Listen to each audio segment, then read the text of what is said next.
And I just think that's based on, the player, how he's feeling, the information with the injury, all those things. But you're just trying to make the best decision you can. Past Sunday a setback then? Did he have more damage, or was there? No, there's no structure. There's no structural damage, Tom, based on the MRI. There is, like I mentioned, residual swelling, but that's why it's just important for him to focus on rehab this week. With that, let's welcome in Brad Spielberger from Pro Football Focus.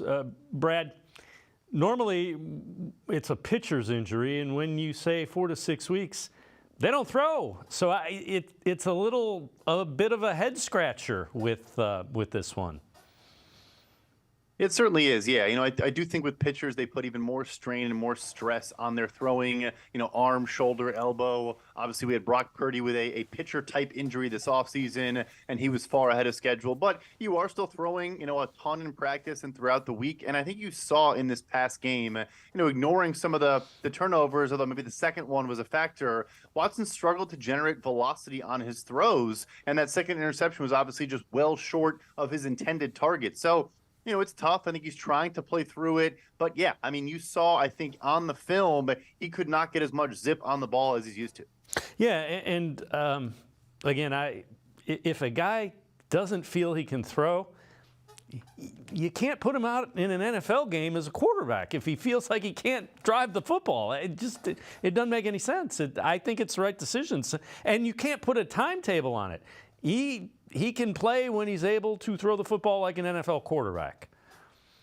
Yeah, I'm with you 100%. I think you can't just limit your offense like that and just basically not have intermediate and deep throws in the package in the offense, because defenses are going to learn that out very quickly, and then they're going to sit, load the box against you, not feel the, necessary to cover deep, and then it kind of really limits what you can do. I also, to the last point about the injured reserve, I think you can't. You can't, let's say, put him on IR, he has to miss 4 weeks, and then maybe he's ready in 2 or 3, and you don't have your big money starting quarterback available for a game that he could play in. So I think they're trying to be patient, trying to work through it. And I think it does make sense to let him, just rest up, not try to push the envelope if you're 85%. Just get as close as you can to 100 and then play him in that game. And a last thought on the IR thing, you only get to put a guy on IR twice where he can return 2 times. There's so many other elements in play here. I think it makes sense to just stay patient, keep him on the roster. We obviously have daily inactives, every Sunday, and just see what you can get in a couple weeks.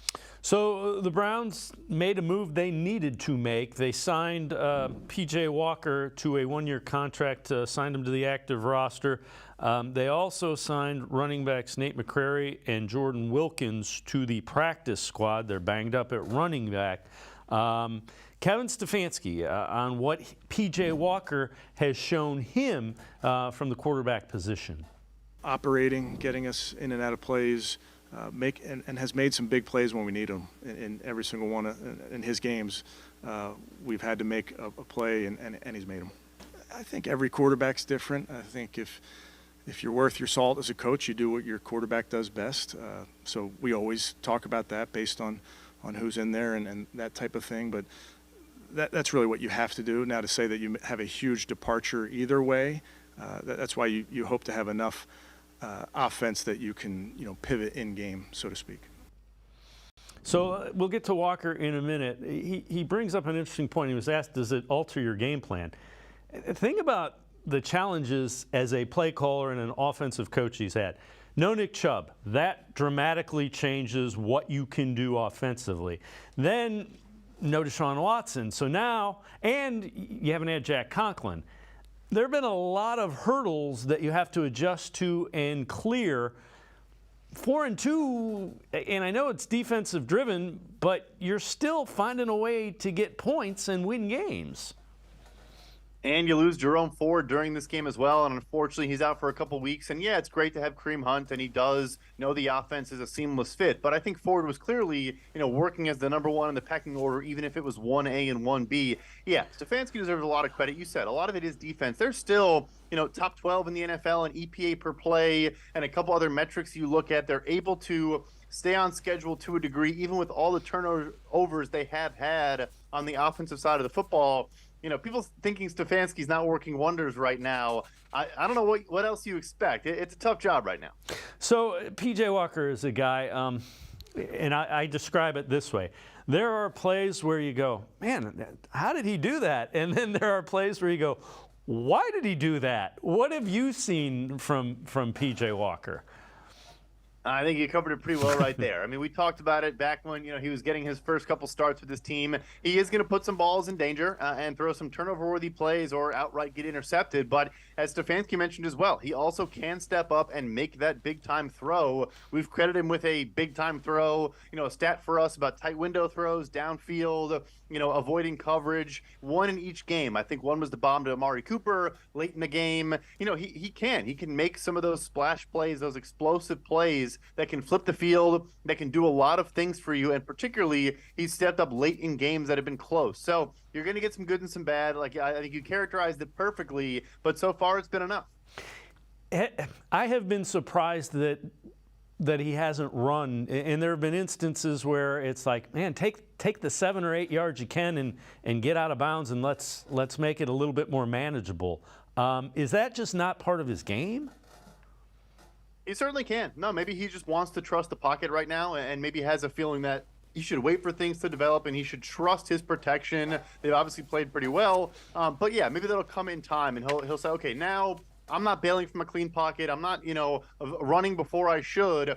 I'm now just trusting my football instincts and taking off and picking up that easy scramble, like you said, for 6-7 yards. I think that will come in time. He's not Lamar Jackson. He's not, the greatest athlete in the world, but he does have the ability to scoot for a little bit and add some positive yardage. All right, so I know you tweeted this out, and I found it really interesting. So fewest trips into the red zone through week 7. Steelers with 10, Bengals with 13, Browns with 14, Patriots, Buccaneers, Panthers following them. And the AFC North, every team in that division is on a 2-game winning streak because they're not beating each other up. But those are 3 of them that just aren't getting into the red zone. Yeah, Scott Hansen is not talking a lot about the AFC North, every Sunday. Yeah, it's interesting. I mean, obviously, all those teams also do have good defensive units, but it's interesting. And it goes to show, again, they're not getting in the red zone. They're not sustaining drives, but they're still finding a way to score. Obviously, 39 points the last game. And yes, some of that comes from defensive production and outright defensive scores. But yeah, that will come in time. I think you have an offense, in theory, that actually wants to operate more like that and not be so reliant on the explosives. But yeah, never great to be at the bottom of that list. But, they obviously, I think, will improve over time as P.J. Walker settles in, as he develops more chemistry with all their receiving weapons. As they continue to kind of navigate this running back situation, I think that number will go up. All right, let's head to the voicemail of Truth and Reason for the first time today. Hi, James Tyler here, Wadsworth. Hey, I think it might be not a bad idea. What about bringing Colt McCoy back as a backup quarterback? He's fairly successful as a backup quarterback. Certainly better than what we've got. Thank you. I just wanted to get your opinion on that. Thank you very much. Go Brownies! Oh, oh, oh. As always, appreciate all of the voicemails.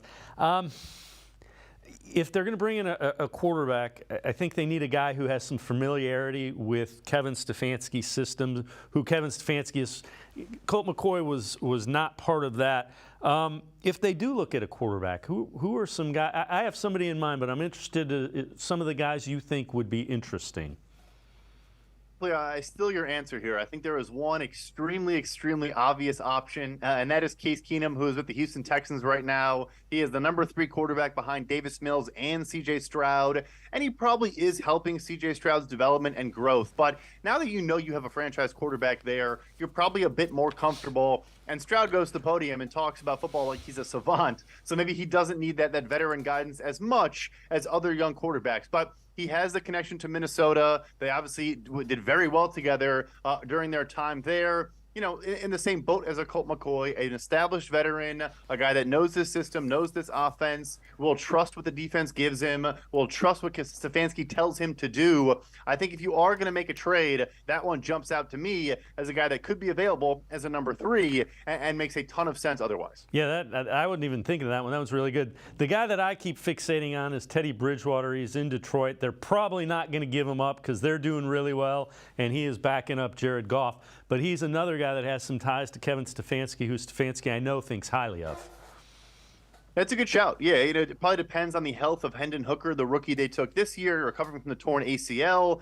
They're probably, like you said, I think they're probably too bullish on their long-term outlook, and you never know when your signal caller might miss a game or two. And in their division, which is kind of looking like one of the worst in the NFL so far, obviously Minnesota playing some better football, but you might win a game or two, an important game or two, with Teddy Bridgewater under center. So, one last connection, guy. I'm sure you've heard it.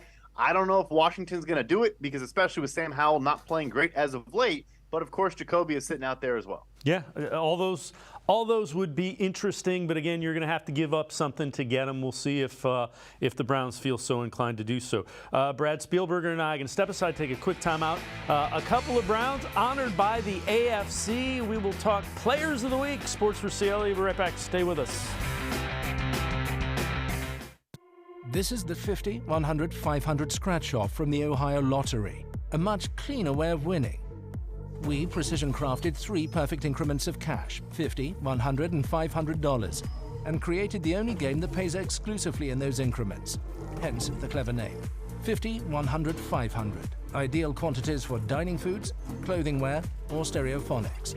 The simplicity is breathtaking. Play 50, 100, 500, and transform how you feel about winning.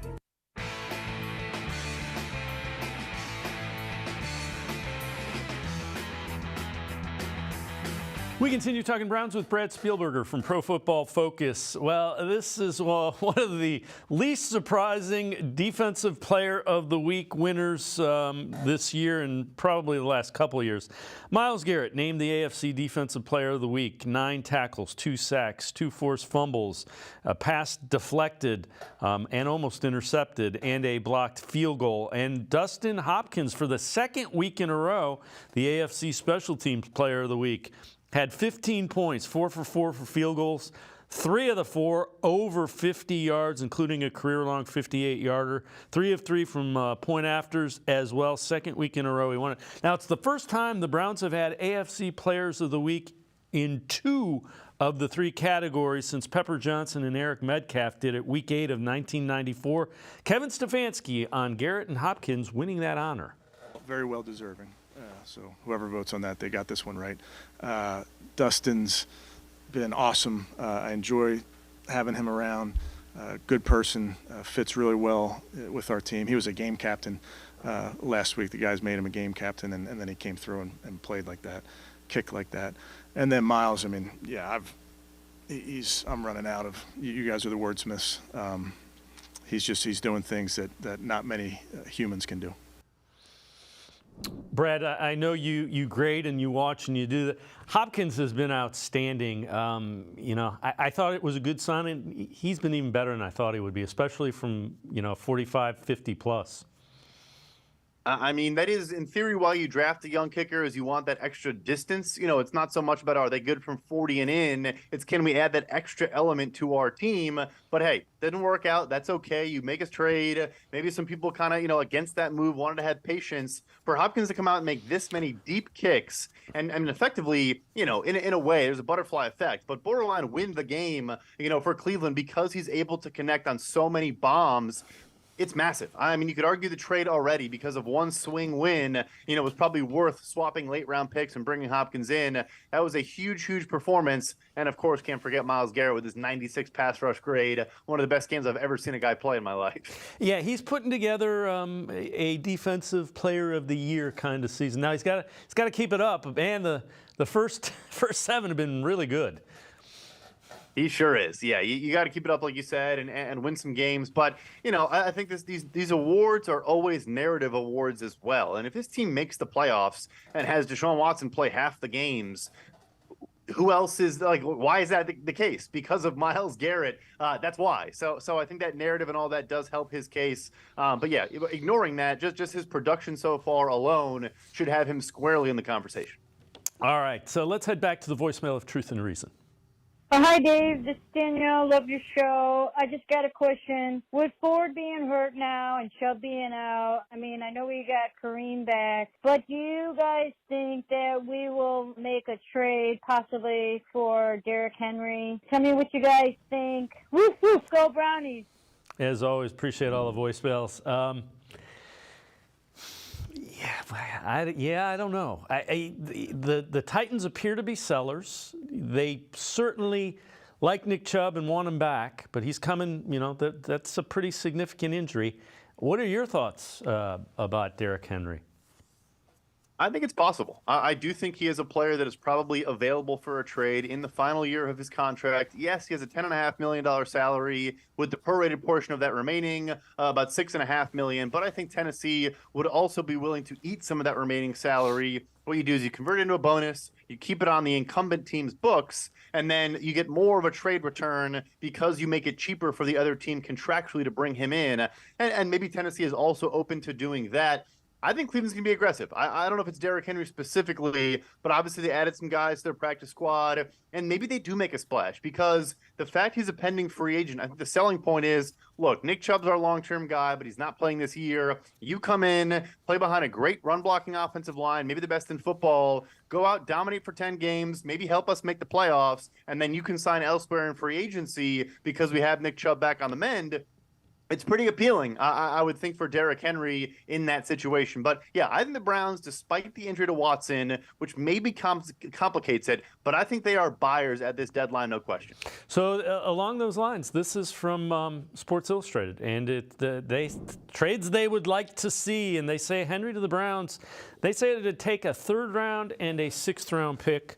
The Browns don't have a lot of draft pick, but the other part of this that we haven't really said yet today, Brad, is they almost have to be aggressive because of the defense that they have. And to your point, Jack Duffin tweets this out. The prorated part of what would be left is $6.4 million. There was some talk about Tannehill, and I don't see that happening. That's the price tag on Ryan Tannehill. But when you have a defense this good, you kind of have to do what you can to have an offense that is serviceable. I agree. And the last reason, because the entire AFC North is 500 or better as well. So you can't sit idly by and not maybe get aggressive here. So I'll tell you this. The name below Derrick Henry as well, in Danico Autry in Tennessee, is extremely interesting to me as a potential trade target for the Cleveland Browns. Jim Schwartz, obviously, comes from Tennessee. He was there 2 years, and Danico Autry's 2 best years in every metric you can look at, but particularly as a pass rusher, had the most pressures, most sacks, highest pass rush grade, highest pass rush win rate, per us, but he's had a decade-long career, and PFF thinks his 2 best years are with Jim Schwartz. And I also think the interesting thing there, he's, again, a guy that can play on the inside and the outside. I think you'd see him as an interior pass rusher, can play 3-tech, 4-tech, 5-tech, can do a lot of different things. I know this defensive line's been incredible, but I do think another player to bring the snap counts down a little bit for some of their guys and continue to rotate him and Carl Lawson with the Jets. I think 2 guys that the Browns are going to at least make calls about and see what the price tag looks like. All right, let's take a look. This is 3 more players that could be interesting to the Browns. This is from Bleacher Report. They got quarterback Andy Dalton, knows the AFC North. His time with the Bengals can be a serviceable signal caller for a few weeks. Likely to be the best option among current backup quarterbacks. May take 2 or 3 draft picks to land him because Carolina has needed draft capital. Don't know about that one. Elijah Mitchell, running back. Jordan Mason appears to be the favored running back to start if Christian McCaffrey gets hurt. Could make Mitchell expendable at the trade deadline. And the third one they mentioned, DeAndre Hopkins. Hopkins played well with Watson in Houston. Cooper-Hopkins wide receiver duo could elevate the Browns over the rest of the AFC rivals. Price tag's pretty high on that, though, as we saw. He signed a pretty lucrative contract. I guess Elijah Mitchell's intriguing if it doesn't cost as much as Derrick Henry. What are your thoughts just of those 3?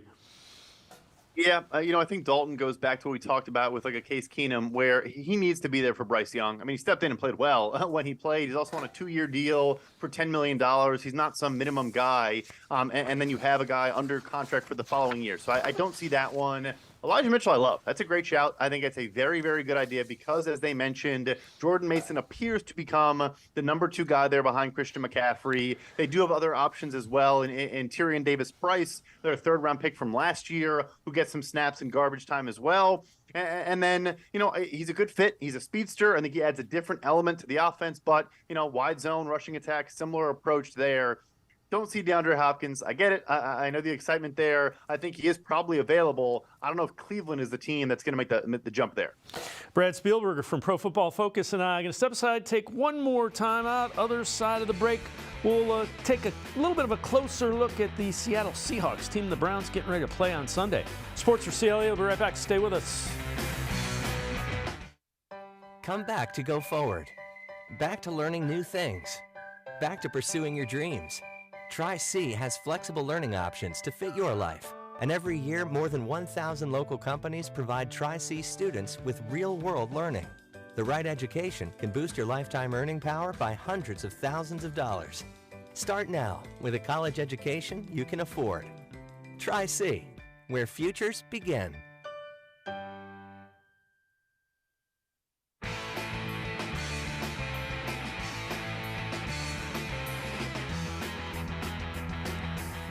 We continue talking Browns with Brad Spielberger from Pro Football Focus. Joe Thomas, Hall of Fame left tackle for the Browns, on the Rich Eisen Show on what he's seen from the Browns so far this season. I think it was the first 4 weeks of the season. They lost the turnover battle and they were 2-2. So what that tells me is that if they can take care of the football, this defense is so good that they're going to be in every game no matter what their offense does. And obviously, I think everybody hopes Deshaun Watson's going to be able to come back and be healthy, because if they want to win the Super Bowl and make a run, they need to have legitimate play from the quarterback position. But to your point, he was 1 for 5 with an interception and 5 yards in that game before he got injured and left the game. So they were still able to win that one with P.J. Walker. They beat the Niners the week before with P.J. Walker. And really, I think until they play the high-end guys, the best teams in the AFC, they're going to need to be able to have really good defensive play, and they're also going to have a great job of just taking care of the football. I'm playing old school football. Run the ball, take care of the ball, play special teams battles, and hope that your defense is going to continue to play at the level that they've been playing. And Brad, it was actually the first 5 weeks they lost the turnover. They finally didn't lose the turnover battle, but to the point, they have to kind of tread water until they can get Watson to where he looks a little bit like the guy they thought they were getting. Yeah, they got to find a way, and it's obviously not great to have to fly out to Seattle and play a good Seahawks team. But, Seattle hasn't been great on defense, and now they lose Uchenna Nwosu, who is by far their best edge rusher. So, maybe you can move the football enough against them. They do have a great young secondary. Devin Witherspoon's been a revelation. Tariq Woolen, a great player. But I think you can really bully them up front and maybe lean into the run game. Kareem Hunt's got to be, the best version of himself in this matchup. I think you can maybe limit the amount of possessions, control the time of the line of scrimmage and the time on the clock, all of those things, and maybe eke out a win. But yeah, they got to find a way to try to go 500 or around there. Obviously, PJ 2-0 so far, and then hopefully get Watson back in the fold. All right. So also some news. The Seahawks signed a Clevelander. They signed free agent Frank Clark with the Seahawks.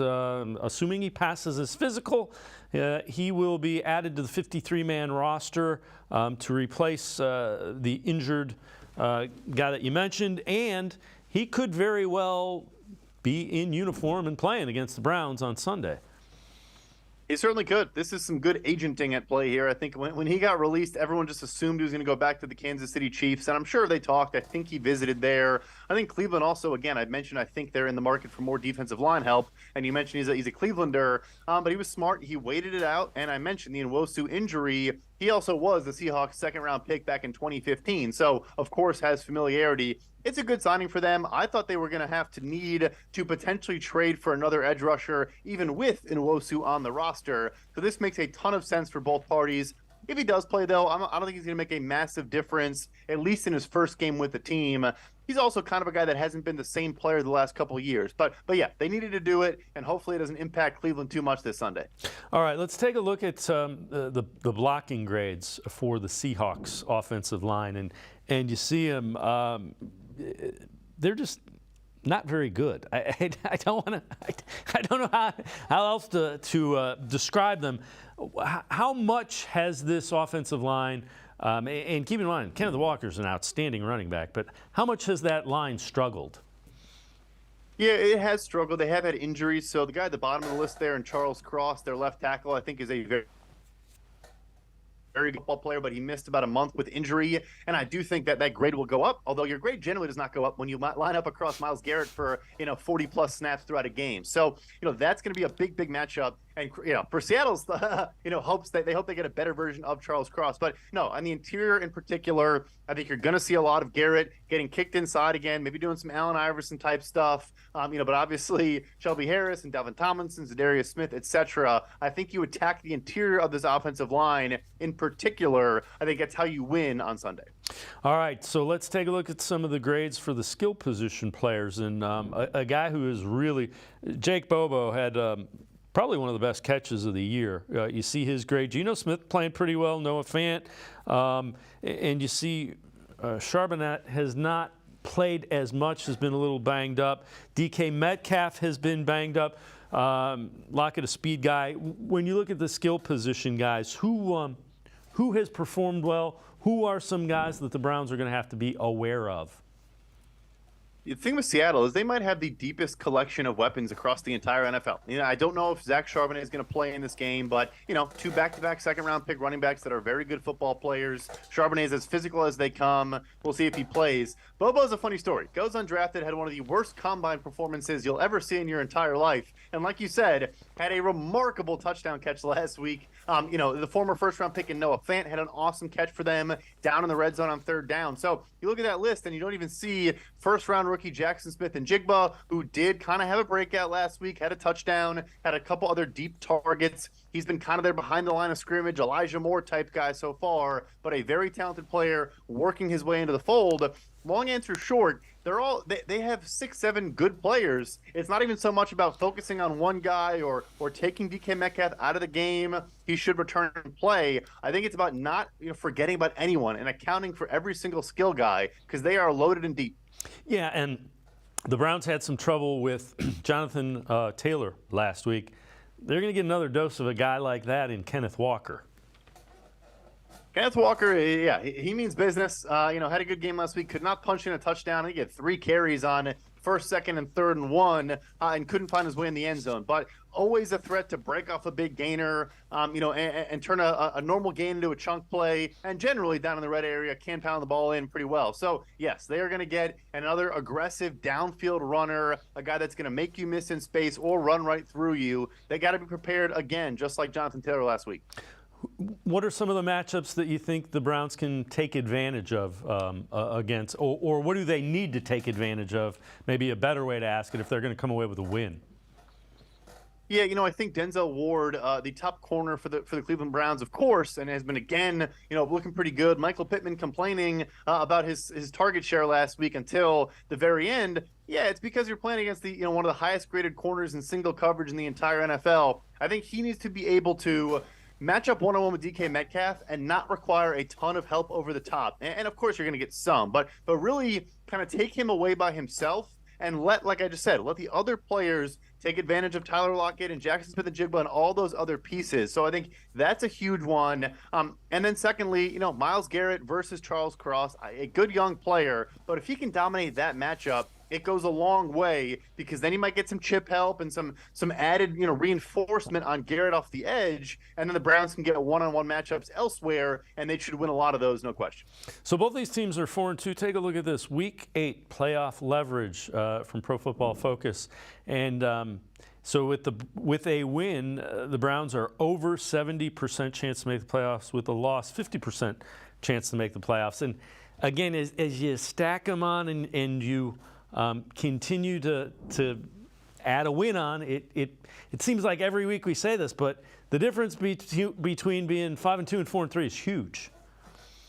It's massive. And I know maybe it seems a little bit interesting that a cross-conference matchup would matter that much, but it's because it's a tough game. You're on the road against a very good opponent in Seattle. You win that game, it says a lot about you, but also, it checks off a W in a game where they're not favored and obviously are dealing with a lot of adversity. So this is a huge game. There's no question about it. Brad Spielberger, Pro Football Focus, as always, great stuff. Thanks so much for the time and the insight. Thanks very much, Brad. Thank you. Brad Spielberger, make sure you check him out. Always really good stuff. Pro Football Focus. We're going to step aside, take a quick time out. Casey Kinnamon straight ahead. We continue talking Browns. Sports for CLE. We'll be right back. Stay with us. Come back to go forward. Back to learning new things. Back to pursuing your dreams. Tri-C has flexible learning options to fit your life. And every year, more than 1,000 local companies provide Tri-C students with real-world learning. The right education can boost your lifetime earning power by hundreds of thousands of dollars. Start now with a college education you can afford. Tri-C, where futures begin. This is the 50, 100, 500 scratch-off from the Ohio Lottery, a much cleaner way of winning. We precision-crafted 3 perfect increments of cash, $50, $100, and $500, and created the only game that pays exclusively in those increments, hence the clever name. 50, 100, 500. Ideal quantities for dining foods, clothing wear, or stereophonics. The simplicity is breathtaking. Play 50, 100, 500, and transform how you feel about winning. I am powerful beyond my wildest imagination. I will define my future. I will keep challenging myself to improve. Because I am a future leader of this great nation. I will be responsible for raising a beautiful family. And educating not only my generation, but many more to come. I will make a difference in my community. And I will stand up for what I believe in. I will not settle for simply chasing my dreams, I will achieve them. Because I was given a chance. An opportunity. A home. At Family, Career, and Community Leaders of America. The ultimate leadership experience. FCCLA has been one of the greatest experiences of my life. It's made me who I am today. Join us. We'll build a new future together.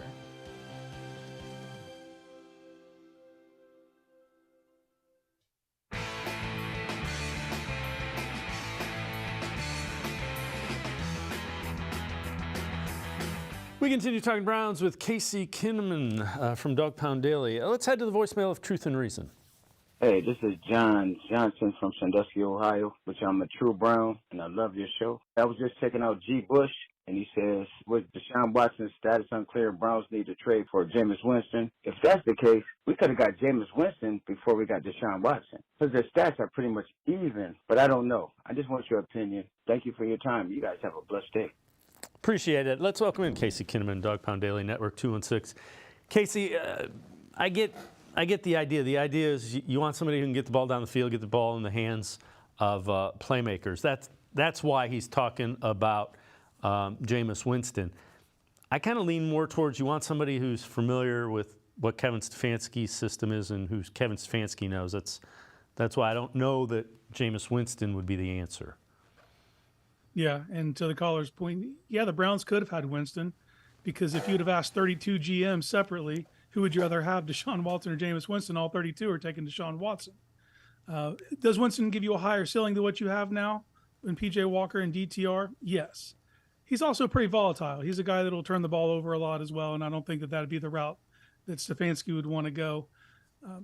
But at the end of the day, I think they do need to try to get someone who could raise the ceiling if Watson's absence is longer than expected. Yeah, and they made it official. Watson's not playing, and you know, I've said this earlier. I don't think you can say, well, you know, he's going to be on the field for. This is like it's like a pitcher's injury. There are times when a pitcher throws the ball and it's like, man, I got 8 miles an hour off my fastball. In the NFL, that leads to interceptions and turnovers. So it's not like you can put a timetable on it. After seeing him against the Colts, he shouldn't have been out there against Colts. No, and it was obvious when in the first couple of passes, he just did not have the zip that he needed. I don't know what kind of, because I know he was a full participant in Friday's practice, but I don't think they had him fully throw. You know, I don't think that they've seen a 15-yard out with zip on it, because it clearly wasn't there on Sunday. or maybe he regressed from the load on Friday and he just didn't have it. But for whatever reason, he was out there when he shouldn't be. And when Stefanski pulled him, like I know he said that he was protecting his quarterback. In reality, he was protecting his team. This team was not going to win that game with Deshaun under center playing the way he was playing. He didn't have it. And I'm glad he had the wherewithal to make that decision. Yeah, and it was clearly the right decision. And again, you can't put him out there until he can throw like that was, you could tell even on the screen pass, he couldn't raise his arm. It was like he shot-putted the screen pass. All right, NFL Network's Ian Rappaport on what the Browns have shown through their first 6 games. It seems like every week there's a Browns story. You're like, man, if only we could figure out this, then we would know a lot of things about the Browns, and a lot of it has been about Deshaun Watson, which I think a lot of people thought had just a little bit of a shoulder bruise, and then you find out it's not a shoulder bruise, it's a rotator cuff bruise, and then it's actually a rotator cuff strain, and then when he got checked for a concussion last week, he was cleared, which is awesome, except he was not able to come back mostly because of his shoulder, which he aggravated, which he then had an MRI on Monday, but he's probably fine, but he still may not start this week. More on that at some point today. And they're still good, and they're still winning games. And to me, this is how you could tell if a team is good. When nothing is right, when you're playing with your backup quarterback, when you haven't even played really that well, and you're still winning games, this is one good reason. Like, if you're someone who wants to believe in the team, it is easy for me to believe in the Browns because the roster is so good. They've had so much instability at quarterback, and their record is still really good. That all of that is to tell you, when you have a great defense, anything is possible. And I think for the Browns, they could be awesome this year. In case of that, Ian Rappaport hit the nail right on the head. They've played poorly in several games and are still 4-2. Yeah, because 2 of the 3 phases have been outstanding. You know, it's happened in special teams. 2-0 gets overlooked, but like they're flipping the field. Their coverage units are good. Dustin Hopkins has been everything that we wanted Cade York to be, is what Dustin Hopkins has stepped in and become. And it becomes about, you know, if they just even get just slightly better than average quarterback play, you're looking at a legitimate contender because of how well the other 2 phases are playing.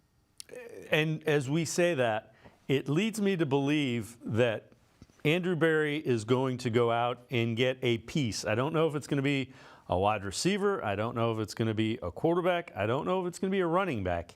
He will get a piece because they are missing Nick Chubb. Jerome Ford's banged up. Yeah, he's got to go get an offensive piece to bring the level of the offense up to acceptable, because if they get there, this team's a contender. Yeah, and it's always going to center around the quarterback position. Like, I do believe that they should have IR Deshaun Watson, and they would have a clearer picture now, and they would have had a jump start to see if they had enough in that quarterback room. I would love to see them make a move there. You know, I think what you're looking at is the reason that Walker's playing right now is just because of his floor is pretty defined, but he has a very low ceiling. I think if they had someone with just a similar floor but a higher ceiling, I think this offense could really take off. But there's a lot of people out right now in the trade deadline going to be available. And you're starting to hear a lot of names, and you're hearing the Browns are contenders for those names. So it's going to be interesting to see what happens between now and October 31st. Yeah. Did you agree? Do you think they, and again, I'm not sure the piece, I think they add some sort of piece. Yeah, at one point I was happy with what they had in the running back room, but now you're seeing with injuries that it's getting pretty slim back there. Ford missing at least the next week or 2. Kareem Hunt's out there on one leg. You know, like they could leave this game being decimated at that position if something goes the wrong way. So I could see them adding a running back or a receiver. Obviously, they could be a candidate for an offensive lineman as well. So there's plenty of areas they could add to. But as the NFL is not the same as the NBA. You know, you don't see a lot of blockbuster trades. So I do expect them to make a move. I just don't know if it'll be one that's very splashy. So take a look at these numbers, and it kind of goes along with what we're saying. 4-2 despite being second in turnovers lost, 14, 31st in passing yards, 29th in offensive yards. And again, they got to find a way to get decent quarterback play. And it, you know, P.J. Walker, if he eliminates the, oh, what are you doing kind of plays, can give you that. But man, there's so many. It's like no, don't do that, please. Yeah, you see those stats and it's just like, man, your defense must be very, very good to have those. They're out there just treading water right now with Walker, and they're still finding ways to win. And why that's fun and exciting, I don't know if I can take much more week to week, but it's definitely not sustainable. That's what I can say about that model. Eventually, that's going to go the other way. But it's good that they've been able to eke some of these out during this time period. Casey Kinnamon from Dog Pound Daily Network 216 and I are going to step aside, take a quick time out. We'll head to the voicemail of Truth and Reason when we return. Stay with us. The Ohio Lottery Partners in Education program is dedicated to recognizing exceptional students, teachers, and schools throughout Ohio. Scan the QR code on screen to nominate students and teachers as Academic All-Stars and Teachers of the Month. They must be currently enrolled or teach in grades K through 12. Is your K through 12 school developing students' literacy skills to achieve success in reading? If so, you can nominate your school for the School of the Year. Students can win $100, teachers can win $500, and schools can win $2,500. Scan the QR code, fill out the forms, and nominate deserving students, teachers, and schools today. The Ohio Lottery Partners in Education program takes pride in honoring exceptional students, teachers, and schools across Ohio. Submit your nomination today. It's fun, fast, and free.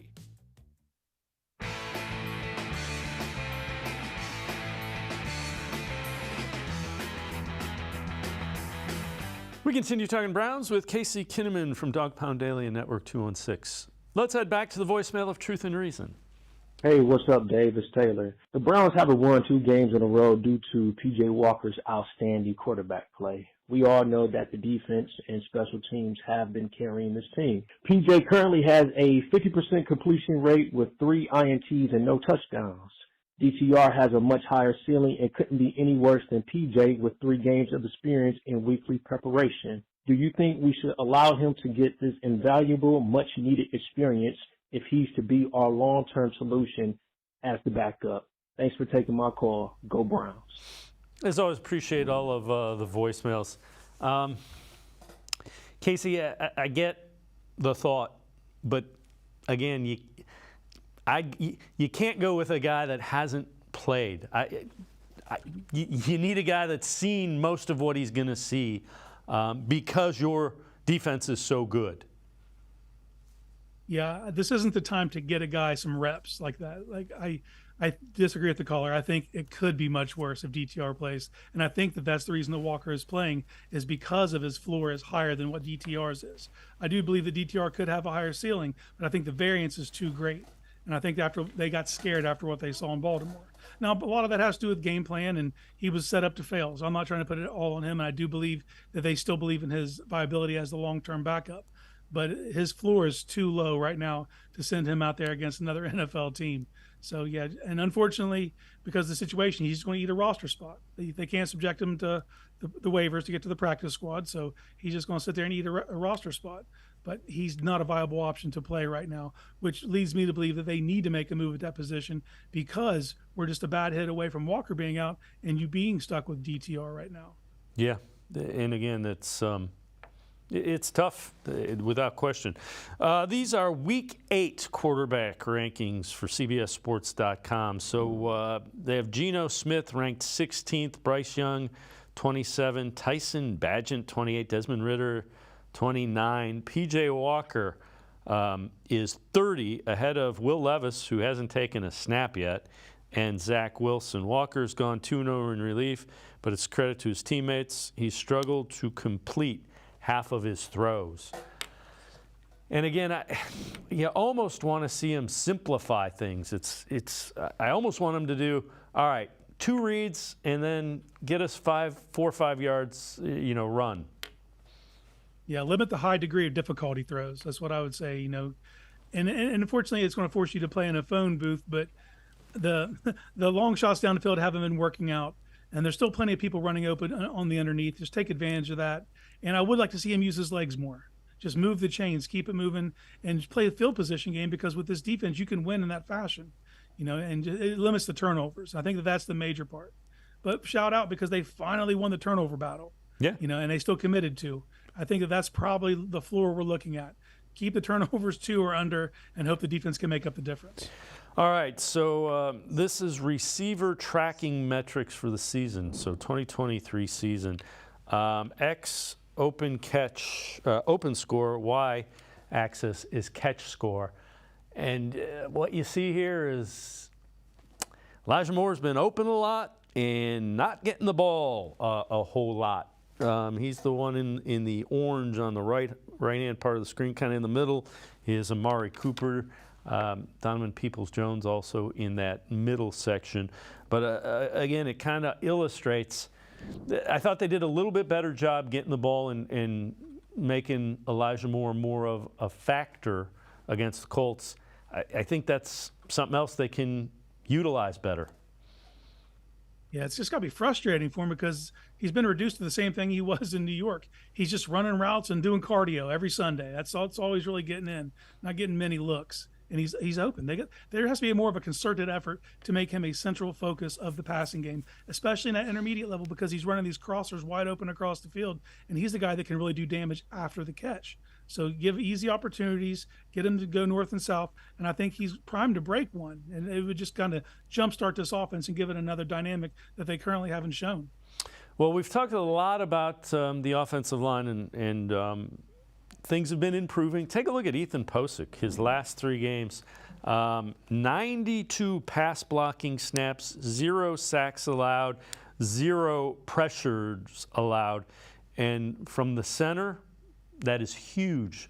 Pressure up the middle, especially with an inexperienced quarterback or a guy that's not seen a lot, that's a recipe for disaster. Yeah, it's a death sentence if you get pressure up the flash pressure up the middle. I gotta give him a shout out though, because he started off the season rough, and I thought he was a prime candidate for regression because his body of work up until last season would show that he's just an average to below average center. Had a great year last year, and then he started off on a downturn. But he's really picked his game up, as has the rest of the offensive line. Up until the bye, I was very disappointed with the way they had played. They've stacked 2 weeks now coming off the bye where they've improved each week, and you're seeing it across the board. But yeah, Ethan Poach deserves his flowers because he's been playing outstanding these last 2 weeks. The other thing that Kevin Stefanski has done is he's gone to that big personnel where you've brought in, and it's been Hudson as a tight end, Nick Harris as a fullback. More of that. You're going to need more of that. Yeah, and I'm going to call my shot now. I'm waiting for the Nick Harris touchdown reception. I think it's brewing. They're sneaking him out there, and every time he's out there, they're running. It'd be a cool tendency breaker to see him. Anytime I can get a big guy in the end zone with the ball in his hands, I'm in favor, and I think we're going to see it. But he's done an outstanding job as a fullback. Hudson's been good as the over guy sliding, and they've been physical in that look as well, and that's something they need to lean on is their physicality. Yeah, and you're going to need that. That's kind of been one of the adjustments to not having Nick Chubb now with Chubb and Ford down. I'm guessing you're going to be playing a lot of stacked boxes. Yep, 3 yards in a cloud of dust. That's going to be the offense. Just kind of stay up with the chains. And it's good because that's what the kind of back of Kareem Hunt is at this point in his career. You know, I think that he's a guy that can line up in those tight situations in the box and get you those really tough yards as long as his leg holds up. And so I think that's what they're going to have to lean on. And then kind of use Strong as the change of pace guy and try to get him on the outside because he has breakaway speed. You know what? The more I see, and I say this all the time, the more I see of Pierre Strong, the more I want to see him. I saw him with 5 or 6 touches. Let's get it up to 10 or 12 touches. Yeah, especially with Ford being out, I think that's what we're finally going to get a taste of that this weekend. And Seattle's a tough team to run on. You know, I do think that with that odd front, and they have good solid linebackers. It's going to be a tough running game. And a playmaker like him that could break one, it really could break the game open for the Browns and kind of open this offense up. Casey Kinnamon from Dog Pound Daily Network 216 and I going to step aside, take one more time out. Other side of the break, we head back to the voicemail of Truth and Reason. Talk a little bit more about that matchup with the Seahawks. Sports4CLE, I'll be right back. Stay with us. This is the 50, 100, 500 scratch-off from the Ohio Lottery, a much cleaner way of winning. We precision-crafted 3 perfect increments of cash, $50, $100, and $500, and created the only game that pays exclusively in those increments, hence the clever name. 50, 100, 500. Ideal quantities for dining foods, clothing wear, or stereophonics. The simplicity is breathtaking. Play 50, 100, 500 and transform how you feel about winning. The Greater Cleveland Sports Hall of Fame celebrates the star athletes and notable sports figures who were born or have made their home in Greater Cleveland. It tells the story of discipline, commitment, perseverance, sportsmanship, and excellence in achievement. It encourages and inspires those who believe in sport and its direct impact on the well-being of our community. Go to clevelandsportshall.com or follow us on Twitter at GCLE Sports HOF for more details.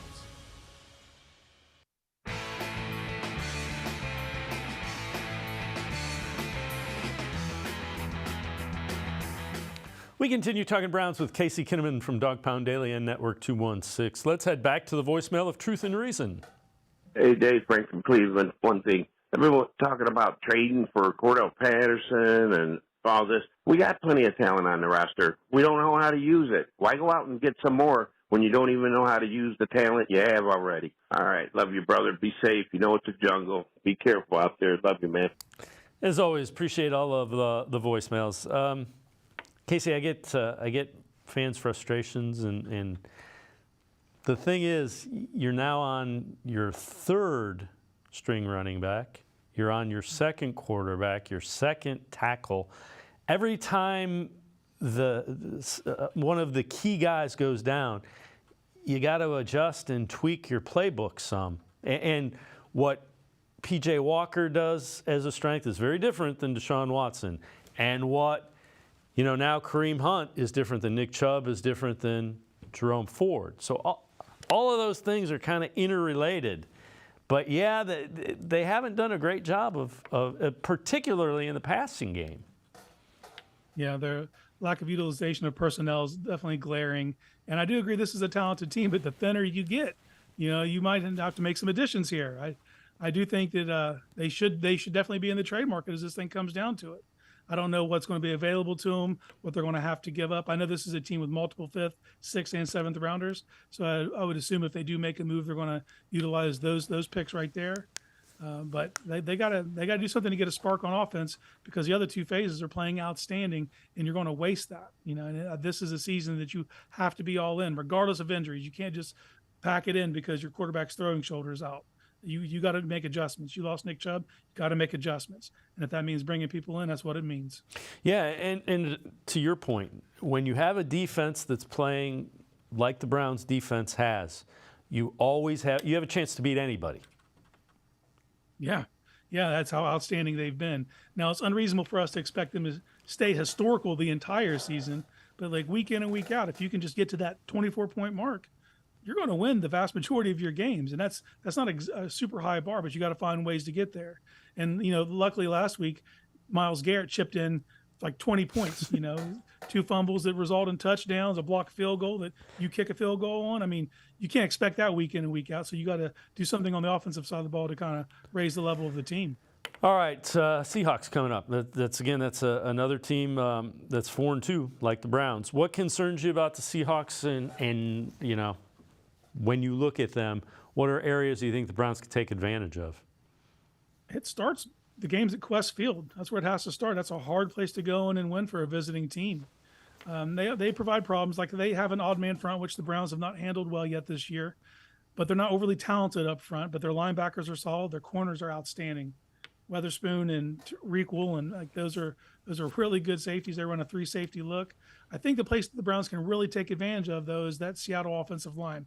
I think that pass rush can give them fits, because on the offensive side of the ball, Seattle's got weapons. Kenneth Walker's an ascending young running back who I think has a really high ceiling. DK Metcalf, JSN, Tyler Lockett. Speed up Smith's clock. That's what you got to do. Cause chaos up front. Get Geno to regress to what we would typically see of him in years past. And I think you could cause some turnovers, and that's what's going to keep this team in it. Yeah, it is not. Geno Smith is a serviceable starting quarterback at this point. He's not elite by any stretch of the imagination, but, and he's different than Gardner Minshew. Gardner Minshew gave them problems. They didn't defend the RPO game well at all. No, and the Colts had answers for when the Browns were in zone. The Browns didn't play as heavy man as they had in the weeks previous, and they definitely had some issues in zone. And they didn't account for Minshew's sneaky athleticism. He was running out there and very successful at it. I think that's something that they have to account for going forward. Geno is a different type of quarterback. I believe he hit his high water mark last year. He's still playing well this year, but not to the level he was in the year previous. So I think that start there, affect him, get him to make some errors and take advantage of those errors when they occur. All right, Browns Hall of Fame left tackle Joe Thomas was on the Rich Eisen show, was asked about the Browns' chances of winning the AFC North. They're going to have a hard time keeping up with the Ravens without Deshaun Watson playing good football at quarterback, because Lamar Jackson's probably playing his best football right now. Right. And that's a complete team. I thought the Lions were the most balanced team in the NFL. I thought that they were a team that would be able to keep up with the Philadelphia Eagles because they played a physical style, because they've got great offensive and defensive lines. But the way the Ravens just handled them, I'm a little nervous for my Brownies, because this Ravens team is legit, and they might be the most balanced team now in the NFL outside of the Philadelphia Eagles. Yeah, the Ravens did look good, but again, let's see, can they do it a couple weeks in a row?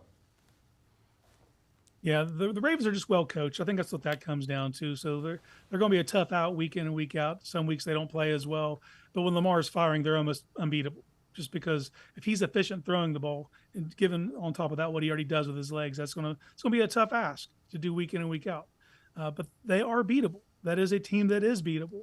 No one's really running away with this division. The Browns need to capitalize on these games that should be wins on their schedule. And I know they're underdogs this week, but it's slight. And if Watson was fully healthy, I'm not sure they would even be underdogs on the road in Seattle. That's how highly I think of this roster. So I think that they can stay within striking distance over these next 4 games. Then hopefully Watson can come back and get to form, and the Browns can actually compete for the AFC North this season. Yeah, the North has been everybody's 500 or better, and we talked about them beating each other up. If you look at it, every team in the AFC North is on a 2-game winning streak. They're kind of proving how good this division is. Yeah, and it started off a little rougher, and we're like, oh, maybe this isn't the division that we thought it was, and here we go. Now we're starting to see it, and it's a very physical division. This is a team where physicality wins out. Baltimore's physical, Pittsburgh's physical, Cincinnati's physical on defense. There's some tough matchups coming up ahead for some of these other teams. The Browns have one of the more favorable schedules, so they just need to take advantage of it now and start to creep up those standings. So take a look at this. News this afternoon comes out that Myles Garrett has not retired completely from basketball. Purchased a minority stake in the Cavaliers and will also serve as official Cavaliers brand ambassador. So good for Myles Garrett. You can tell. Has a passion for football, but he likes his basketball as well.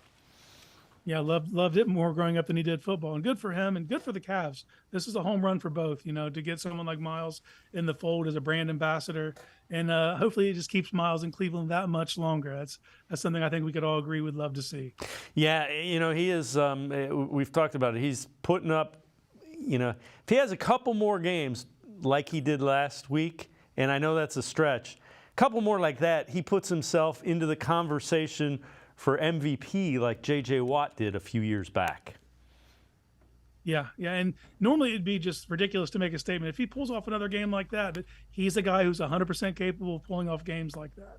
And that's what we've been wanting to see, is him become a total game wrecker. You saw it on Sunday, like unblockable. The jump over to block the field goal is just, you don't see that. And it's an option. People can't do that physically. They just cannot pull off that maneuver. He did it with ease, and it was it's something that's going to be etched in our memories forever, And luckily, he's just hitting his prime. He's still 27 years old. The sky's the limit. Just keep on this trajectory and keep him under contract for as long as humanly possible. Casey Kinnamon from Dog Pound Daily Network 2 and 6 as always. Great stuff. Appreciate the time and the insight. Thanks very much, Casey. Hey, anytime. Thanks for having me. Casey Kinnamon, make sure you check him out. Dog Pound Daily as well as Network 216. Always really good Brown stuff. It's going to do it for this edition of Sports for CLE. We'll see you back here tomorrow at 4 o'clock. Have a great night, everybody. See you tomorrow at 4 on Sports for CLE.